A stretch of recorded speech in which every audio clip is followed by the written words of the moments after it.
स्वागत करती हूँ।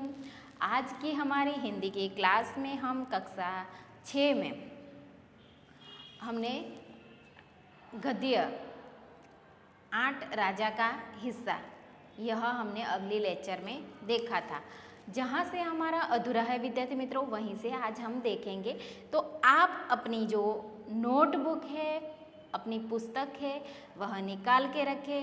और पुस्तक में हमने देखा था कि किसान के जो बैल है वह कमज़ोर है, तो उसकी पत्नी को राजा रानी के पास भेजता है दूसरा बैल लाने के लिए। तो किसान पत्नी जो है वह बैल लाने के लिए रानी के पास जाती है। तो रानी कहती है कि उनका जो बैल है वह कमज़ोर हो गया है, वह उनके जो बैल है उनका बराबर का नहीं है, उनकी बराबरी नहीं कर सकता है। इसलिए रानी ने उन्हें 2 बैल दे देती है और दोनों बैल लेकर किसान की जो पत्नी है वह खेत में वापस लौटती है। और किसान जो है बहुत प्रसन्न हो जाता है, खुश हो जाता है बैल को देखकर, और राजा भोज से कहता है कि कोई दिक्कत, राजा भोज जो किसान से कहते हैं कि और कोई बात हो तो मुझसे आकर मिलना और मुझसे कहना। और फिर बाद में राजा भोज जो है वह अपना परिचय देता है। तो किसान जो है उनको सारी बातें पता चलती है कि वह राजा है, तो वह अपनी गलतियों पर शर्मिंदा होता है। अब हम आगे देखते हैं विद्यार्थी मित्रों। यहाँ पे उनसे राजा से बार बार क्षमा मांगी। फिर किसान बार बार राजा से क्षमा मांगने लगता है, माफ़ी मांगने लगता है। राजा प्रसन्न होकर वापस चले गए અને રાજા ખુશ થઈને પછી એ પાછા પોતાની રાજમહેલમાં જતા રહે છે। उस बार उस किसान के खेत में बहुत अच्छी फसल हुई અને તે વર્ષે તે કિસાનના ખેતરની અંદર એવા સારો પાક થયો હતો। उसे आश्चर्य का ठिकाना न रहा जब उसने देखा कि खेत के जितने हिस्से को राजा भोज ने जोता था અને એને ખુશીનો પાર જ નહીં રહ્યો એ ખેડૂતને કે જેટલા ખેતરની અંદર જેટલો ભાગ એના રાજાએ ખેડ્યો હતો એમાં મોતી ઉગ્યા હતા। શું ઉગ્યા હતા વિદ્યાર્થી મિત્રો? મોતી। બાકી के हिस्से में उमदा किस्म के गेहूँ અને જેટલા હિસ્સામાં જે કિસાને એ ખેતી કરી હતી એ હિસ્સામાં ત્યાં ઊંચી કિંમતના ઘઉં ઉગ્યા હતા। गेहूँ यानी કે ઘઉં, તો ઊંચા પ્રકારના ઘઉં ઉગ્યા હતા અને રાજાએ જે હિસ્સામાં ખેતી કરી હતી એ હિસ્સામાં મોતી ઉગળી નીકળ્યા હતા। કિસાન બહુ પ્રસન્ન હુઆ અને ખેડૂત જે છે એ ખેડૂત ખૂબ પ્રસન્ન થઈ જાય છે, ખુશ થઈ જાય છે। किसान ने सारे मोती इकट्ठे किए और राजा भोज के पास जा पहुँचा અને ખેડૂતે બધા મોતીને એકત્ર કરી લીધા અને રાજા ભોજ પાસે જાય છે। उनसे सारे मोती राजा भोज के चरणों में रख दिए और राजा को सारा किस्सा कहकर सुनाया। અને પછી રાજા ભોજે જે શું કર્યું છે કે બધા મોતી જે છે એ મોતી એમને આપી દીધા, એના જે ચરણ યાની કે એના પગ પર મૂકી દીધા અને એમના એ બધા રાજાને આખી ઘટના કહી। હવે આગળ જોઈએ વિદ્યાર્થી મિત્રો કે રાજાને કહા ये मोती तुम्हारे खेत में उगे है। રાજાએ શું કહ્યું કે આ મોતી તારા ખેતરની અંદર થયા છે। इन पर तुम्हारा हक है અને આ મોતી પર તારો જ હક છે, કારણ કે એ તારા ખેતરની અંદર થયો એટલે એના ઉપર તારો જ અધિકાર છે। इन्हें तुम ही अपने अधिकार में रख लो। અને શું કહે છે કે આ મોતીને તારા અધિક તું જ રાખી લે, નહીં મહારાજા યહ આપકે પરિશ્રમ કા પ્રતાપ હૈ. અને આગળ કિસાન શું કહે છે કે ના મહારાજ, આ આપના પરિશ્રમનો પ્રતાપ છે, इसलिए मैं इन्हें नहीं ले जाऊंगा. અને શું કહે છે કે આથી હું નહીં લઈ જાઉં, આથી હું એને નહીં લઈ જાઉં. मेरी प्रार्थना है कि आप इन्हें राजकोष में जमा कर ले. અને શું કહે છે કિસાન કે મારી વિનંતી છે કે આપ આ મોતીને તમારા જે રાજ્યના ખજાનો છે એમાં જમા કરી લો. और गरीबों की भलाई के लिए काम में ले लो. અને શું કહે છે કે એને પછી ગરીબ જે માણસો હોય છે એ ગરીબ અને ભલા હોય એના ઉપયોગ માટે, એનું ભલું કરવા માટે ઉપયોગમાં આ મોતીનો ઉપયોગ તમે કરજો.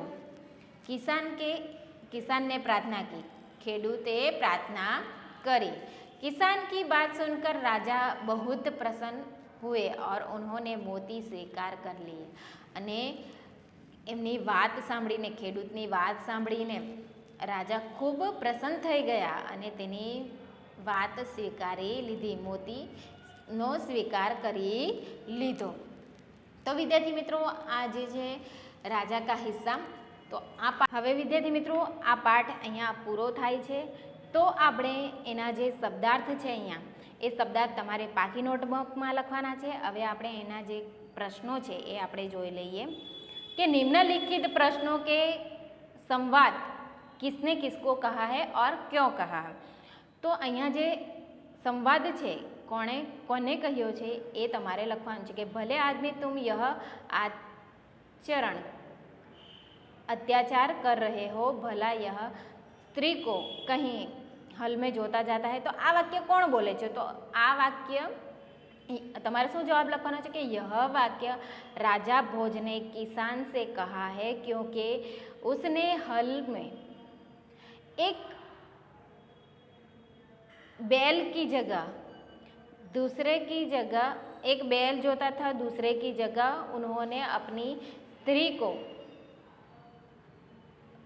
हल खींचते हुए रही थी, इसलिए राजा भोज ने उसे कहा था. ठीक है, अब जो कहना है मेरे साथ चलते चलते कहो, मेरा काम क्यों रोकते हैं. दूसरा संवाद है, यह संवाद किसने किसको कहा है. तो उनका उत्तर क्या आएगा? यह वाक्य किसान ने राजा भोज से कहा है, वह हल चलाना रोक कर राजा से बात करना नहीं चाहता था, इसलिए कहा. ठीक है, अब हमारा जो तीसरा संवाद है, भले आदमी इस प्रकार तो तुम्हारी पत्नी थक जाएगी और थकावट ही वजह से वह कोई कार्य भी नहीं कर सकेगी. दूसरा जो कार्य है वह नहीं कर सकेगी. तो यह वाक्य कौन कहता है? यह वाक्य राजा भोज ने किसान से कहा है क्योंकि उन्हें किसान की पत्नी पर दया आ गई और हल में एक बैल के साथ जुटी हुई थी. ठीक है, अब हमारा तीसरा संवाद हमने लिख लिया. अब हम लिखेंगे चौथा जो संवाद है वह, ये मोती तुम्हारे खेत में उगे हैं, इन पर तुम्हारा हक है. तो आ वाक्य कौन बोले छे? तो लखो के आप यह वाक्य राजा भोज ने किसान से कहा है क्योंकि किसान के खेत में पैदा हुए. यह वाक्य राजा भोज ने किसान से कहा है क्योंकि उन्हें किसान की पत्नी पर दया आ गई थी. ठीक है, और यह मोती तुम्हारे खेत में उगे थे. ये चौथું જે સંવાદ છે એ તમારે લખવાનું છે. તો એ કોણ કોને કહે છે? તો यह वाक्य राजा भोज ने किसान से कहा है क्योंकि किसान के खेत में पैदा हुए मोतियों का स्वीकार करना उन्हें उचित नहीं समझा. अब हम लिखेंगे हमारा जो पांचवा संवाद है वह, कि नहीं महाराज, आप इन्हें राजकोष में जमा कर ले और गरीबों की भलाई के लिए काम में ले ले। तो यह संवाद किसने कहा है?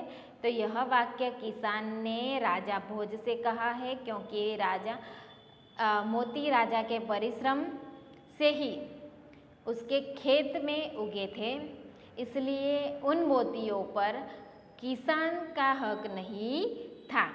ठीक है, तो ये संवाद आपको अपनी पाकी नोटबुक में लिखने हैं और शब्दार्थ भी। आगे देखिए, यहाँ पे पढ़िए और चर्चा कीजिए। लड़के विद्यालय में पढ़ते हैं। लड़के संयुक्त तो घ वत्ता द वत्ता य विद्यालय, અહીંયા સંધિ જોડવાની છે। તો આ પણ તમારે લખી લેવાનું છે। હવે જુઓ પ્રશ્ન 3। प्रश्नों के दिए गए उत्तर लिखिए। तो किसान खेत के लिए किन किन साधनों का उपयोग करते हैं? किसान जो હોય છે, ખેડૂત હોય છે, ખેડૂત ખેતી કરવા માટે કયા કયા સાધનોનો ઉપયોગ કરે છે? તો એનો જવાબ આવશે કે बैल। एक तो बैल, दूसरा ट्रैक्टर, कुल्हाड़ी, फावड़ा, हलसिया आदि साधनों का उपयोग किसान करता है, खेती में उपयोग करता है। अब दूसरा जो प्रश्न है वह लिखिए। किसान खेती के कौन कौन सी फसलें पैदा करता है? खेती करके कौन कौन सी फसलें पैदा करता है? तो पहले तो वह रबी, कौन कौन सी? तो किसान खेती करके रबी पाक जो होता है वह खरीफ की फसलें पैदा करता है। रबी की जो फसल होती है उनमें कौन कौन सी होते हैं? तो गेहूँ, जौ, चना, सरसों आदि रबी की फसल होती है, वह उत्पादित करता है। फिर बाद में खरीफ जो फसल होती है उनमें ज्वार, बाजरा, दालें, चावल, गन्ना आदि जो फसल होती है वह पैदावार होती है। ठीक है, अब हम तीसरा जो प्रश्न है वह लिखेंगे। आपके गांव के आसपास कौन कौन सी फसलें ज़्यादा होती है? तो उनमें उसका उत्तर आएगा कि मेरे गांव के आसपास में रबी यानी कि फसलें ज़्यादा होती है। इस फसल में गेहूँ, जौ, चना और सरसों की पैदावार होती है। रबी की जो फसलें होती है वह हमारे गांव के आसपास में ज़्यादा होती है। उनमें कौन कौन से फसलें होती है? तो गेहूँ, चना, जौ और सरसों, यह पैदावार होती है। ठीक है, अब लिखिए कि चौथा प्रश्न, किसान हमें किस प्रकार उपयोगी है? तो उनका उत्तर क्या आएगा? किसान की मुख्य विशेषता या उपयोगिता गांव में होने वाली खेती में है। खेती करके वे तरह तरह के अनाज, सब्जियां करते हैं। खेती कर किसान क्या करता है? तरह तरह की सब्जियां और अनाज उगाते हैं। किसान मूंगफली और गन्ने की फसलें भी उगाते हैं। उनके द्वारा उत्पादित अनाज, सब्जियां आदि चीज़ें बाजार में बिकने के लिए आती है। तो प्रश्न 4 તમે આ રીતે લખો। હવે બીજો છે પ્રશ્न 5। क्या आप किसान बनना चाहते हैं? यदि हाँ तो क्यों और नहीं तो क्यों? यह प्रश्न आप स्वयं से लिखेंगे। आप बैलगाड़ी में बैठकर घूमना चाहेंगे या मोटर गाड़ी में, क्यों? तो आ जे प्रश्न है ये तमारे जाते लखवानो छे। पशु हमारे मित्र है, इस विषय पर चर्चा कीजिए। तो प्रश्न 5, 6 અને 7 आ प्रश्न तमारे जाते लखवानो छे। आ तमारू होमवर्क छे અને આ પાકી નોટબુકમાં વિદ્યાર્થી મિત્રો તમારે આ પ્રશ્ન લખવાના છે. ત્યાં સુધી આપણે બીજા લેક્ચરમાં મળશું.